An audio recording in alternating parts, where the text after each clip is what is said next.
সংবাদ সবাইকে স্বাগত জানাচ্ছি। আমি ফিরোজ তোহা। শুরুতেই আরবে কেবলস সংবাদ শিরোনাম। শুরুতে জানিয়ে দেব হিজবুল্লাহর রকেট বৃষ্টিতে নাস্তানাবুদ ইসরায়েল, বহু হতাহতের খবর। জানিয়ে দেব জাতিসংঘের প্রতি হামাসের আহ্বান, শিশুদের উপর গণহত্যার দায়ে ইসরায়েলকে কালো তালিকাভুক্ত করুন। এছাড়া রয়েছে ফিলিস্তিনকে স্বীকৃতি দিতে স্লোভানিয়ার সংসদে বিল পাস। জানিয়ে দেব ঘাঁটিতে বিস্ফোরণ, 9 ইসরায়েলি সেনা আহত। এছাড়া রয়েছে লোকসভা নির্বাচন, দিল্লিতে তৎপর দুই পক্ষ, সরকার গঠনে জোড়া বৈঠক আজ। সর্বশেষ রয়েছে রাশিয়ার নেতৃত্বাধীন আরেকটি অর্থনৈতিক সংস্থার সদস্য হচ্ছে ইরান। হিজবুল্লাহর রকেট বৃষ্টিতে নাস্তানাবুদ ইসরায়েল, বহু হতাহতের খবর। লেবাননে ইসলামী প্রতিরোধ আন্দোলন হিজবুল্লাহর রকেট বৃষ্টিতে ইহুদিবাদী ইসরায়েল অনেকটাই নাস্তানাবুদ হয়ে পড়েছে। ইসরায়েলের উত্তরাঞ্চলে বসবাসকারী ইহুদিবাদী বসতি স্থাপনকারীদের এবং কর্মকর্তাদের ব্যাপক অগ্নিকাণ্ডের আশঙ্কায় সতর্কতা রয়েছে। সোমবার হিজবুল্লাহর রকেট ও ড্রোন হামলায় দখলদার ইসরায়েল লেবানন সীমান্তে এলাকায় ব্যাপকভাবে আগুন ধরে যায়। আগুন নেভানোর জন্য ইসরায়েলের সামরিক বাহিনী, পুলিশ, ফায়ার ফাইটার, উদ্ধারকারী দল এবং প্রকৃতি ও পার্ক সার্ভিস টিম সহ বিভিন্ন সংস্থার কর্মীদের দীর্ঘ প্রচেষ্টার পর আগুন নিয়ন্ত্রণে আসে। ইসরায়েলি গণমাধ্যম জানিয়েছে, সকাল পর্যন্ত আগুনের তাণ্ডব অব্যাহত ছিল। ওই সমস্ত এলাকায় হাজার হাজার মানুষ নিরাপদে চলে গেছে, যাদের এই এলাকায় খুব শিগগিরই ফেরার সম্ভাবনা নেই। এই অবস্থায় ইসরায়েলের বর্বর বাহিনী লেবাননের বিরুদ্ধে আনুষ্ঠানিক যুদ্ধ করবে কিনা সেই সিদ্ধান্ত নেওয়ার প্রক্রিয়ায় রয়েছে বলে টাইমস অফ ইসরায়েল খবর দিয়েছে। সোমবার হিজবুল্লাহ ইসরায়েলের গোয়েন্দা সংস্থা এবং সামরিক ঘাটের উপর ড্রোন ও রকেট দিয়ে হামলা চালায়। এই হামলায় ইহুদিবাদী ইসরায়েলের ব্যাপক ক্ষয়ক্ষতি হয়েছে। কোনো সূত্র থেকে ধারণা করা হচ্ছে যে হিজবুল্লাহর হামলায় ইসরায়েলে অন্তত 500 সেনা নিহত এবং মারাত্মক আহত হয়েছেন।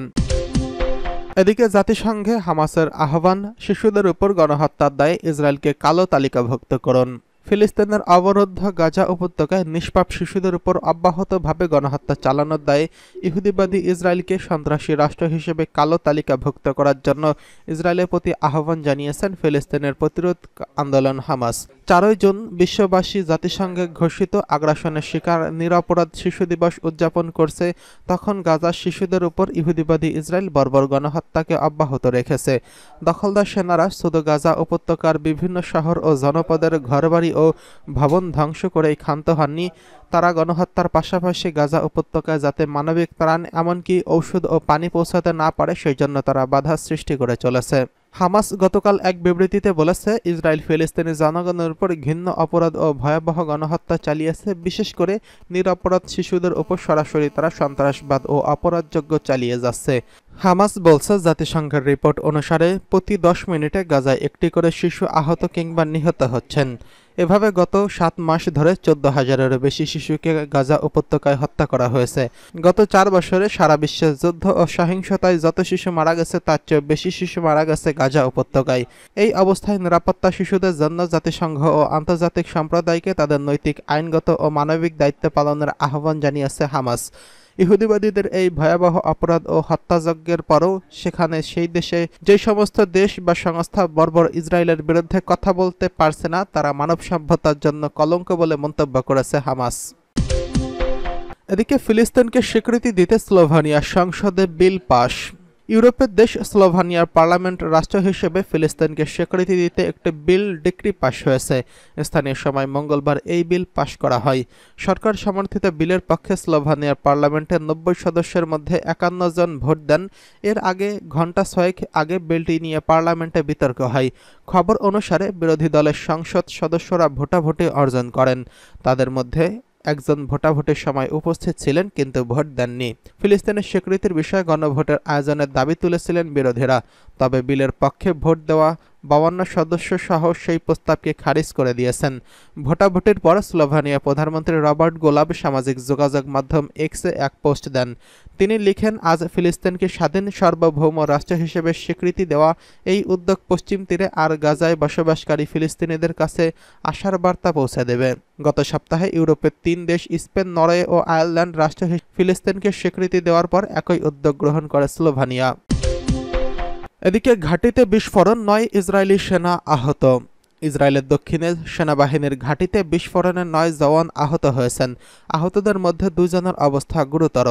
ইসরায়েলের সামরিক বাহিনী জানিয়েছে মঙ্গলবার দক্ষিণে ইসরায়েলের একটি ঘাঁটিতে বিস্ফোরণের এই 9 সেনা আহত হয়েছেন।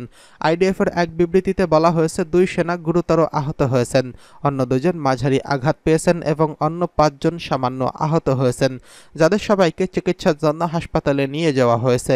বিবৃতিতে আরও বলা হয়েছে আইডিএফ বিস্ফোরণের তদন্ত করছে। এদিকে লোকসভা নির্বাচন দিল্লিতে তৎপর 2 পক্ষ সরকার গঠনে জোড়া বৈঠক আজ। ভারতের লোকসভা নির্বাচনের ফল প্রকাশ করেছে গতকাল। এখন দেশটিতে চলছে মেরুকরণের খেলা। কে সরকার গড়বে আর কে সরকার ভাঙবে তা বুধবার 5 জুন ঠিক হয়ে যেতে পারে। যদিও সরকার গঠনের সংখ্যাগরিষ্ঠতা পার করেছে বিজেপির নেতৃত্বাধীন এনডিএ জোট, তবে বিরোধী ইন্ডিয়া জোট খুব একটা পিছিয়ে নেই। এমন অবস্থায় দেশটির রাজধানী দিল্লিতে আজ অনুষ্ঠিত হবে 2 জোটের গুরুত্বপূর্ণ বৈঠক। বৈঠকে অংশ নিতে পার্টির নেতারা হাজির হচ্ছেন দিল্লিতে। অবশ্য এনডিএ জোটের নেতারা আজকে বৈঠকে মোদীকে সমর্থনের কথাও জানাতে পারেন বলে জানা যাচ্ছে। ভারতীয় সংবাদ মাধ্যম বলেছে, নির্বাচনে বিজেপি সরকার গঠনের মতো সংখ্যাগরিষ্ঠতা পায়নি, তবে বিজেপির নেতৃত্বাধীন জোট এনডিএ সরকার গঠনের কোনো প্রয়োজনীয় সংখ্যাগরিষ্ঠতা অর্জন করেছে। অন্যদিকে 234টি আসন নিয়ে বিরোধী ইন্ডিয়া জোট খুব একটা পিছিয়ে নেই। তারা যদি চন্দ্রবাবু নাইডু এবং নীতিশ কুমারকে জোটে টানতে পারে তবে তারা সরকার গঠন করতে পারে অন্যান্য দলের সমর্থন নিয়ে। এই পরিস্থিতিতে গোটা ভারতের নজর 2টি বৈঠকের দিকে। সংবাদ মাধ্যম বলছে, বুধবার বিকেল 4টায় বৈঠক বসতে চলেছে এনডিএ জোট। বেশ কয়েকটি সূত্রের বরাত দিয়ে সংবাদ মাধ্যম বলেছে, ইতিমধ্যে স্পিকার পদের দাবি জানিয়েছে জোট সঙ্গী টিডিপি এবং জেডিইউ। এছাড়া স্বরাষ্ট্র ও প্রতিরক্ষার মতো গুরুত্বপূর্ণ মন্ত্রণালয়ের দিকেও চোখ রয়েছে শরিকদের। ভারতের সরকার গড়তে হলে মোদীকে জোটের মাধ্যমেই এগোতে হবে এবং জোটের রাজনীতি কেমন হবে তা স্পষ্ট হবে আজকের এনডিএ বৈঠকেই। যদিও আজই এনডিএ বৈঠকে নীতিশ কুমার চন্দ্রবাবু নাইডু মোদীর হাতে লেটার অফ সাপোর্ট তুলে দিতে চলেছেন বলে জানা গেছে। এছাড়া নীতিশ বাবু ও নীতিশ কুমারকে কতটা বিজেপি ঠিক তার উপরেই পরবর্তী কৌশল নির্ধারণ করবে বিরোধী শিবির। বেশ কয়েকটি সূত্রের বরাত দিয়ে ভারতীয় সংবাদ মাধ্যম বলছে, ইতিমধ্যেই নীতিশ কুমার চন্দ্রবাবু নাইডুর সঙ্গে যোগাযোগ শুরু করেছে কংগ্রেস। এদিকে রাশিয়ার নেতৃত্বাধীন আরেকটি অর্থনৈতিক সংস্থার সদস্য হতে যাচ্ছে ইরান। ইউরেশিয়ান ইকোনমিক ইউনিয়ন পর্যবেক্ষক সদস্য হওয়ার ইরানি আবেদনকে স্বাগত জানিয়েছে রাশিয়া। রুশ উপপ্রধানমন্ত্রী আলেক্সির মঙ্গলবার মস্কোর এই সিদ্ধান্তের কথা বলেছেন। আগামী ডিসেম্বরের শেষ নাগাদ ইরানকে ইইউ এর পর্যবেক্ষক সদস্যের মর্যাদা দেওয়া হবে। তিনি মস্কোর ইউরেশিয়ান আন্তঃসরকার বিষয়ক পরিষদের বৈঠকের পর আরও বলেন, ইসলামী প্রজাতন্ত্র ইরানের সঙ্গে অর্থনৈতিক সম্পর্কের পরিধি বাড়াতে রাশিয়া তার আগ্রহ প্রকাশ করেছে। রাশিয়া, বেলারুশ, কাজাখস্তান, কিরগিজস্তান ও আর্মেনিয়াকে নিয়ে ইউরেশিয়ান ইকোনমিক ইউনিয়ন গঠিত হয়েছে এবং মলদোভা ও কিউবা এরই মধ্যে এই সংস্থার পর্যবেক্ষক সদস্য হয়েছে। বিশ্ব অর্থনীতির উপর পাশ্চাত্যের একচ্ছ আধিপত্য মোকাবিলা করার লক্ষ্যে রাশিয়া, বেলারুশ, কাজাখস্তান, কিরগিজস্তান ও আর্মেনিয়াকে নিয়ে ইউরেশিয়ান ইকোনমিক ইউনিয়ন গঠিত হয়েছে এবং মলদোভা ও কিউবা এরই মধ্যে এই সংস্থার পর্যবেক্ষক সদস্য হয়েছে। বিশ্ব অর্থনীতি ও পাশ্চাত্যের একচ্ছত্ব আধিপত্য মোকাবিলা করার লক্ষ্যে রাশিয়ার নেতৃত্বে যেসব অর্থনৈতিক সংস্থা তৈরি হয়েছে তার এটি অন্যতম।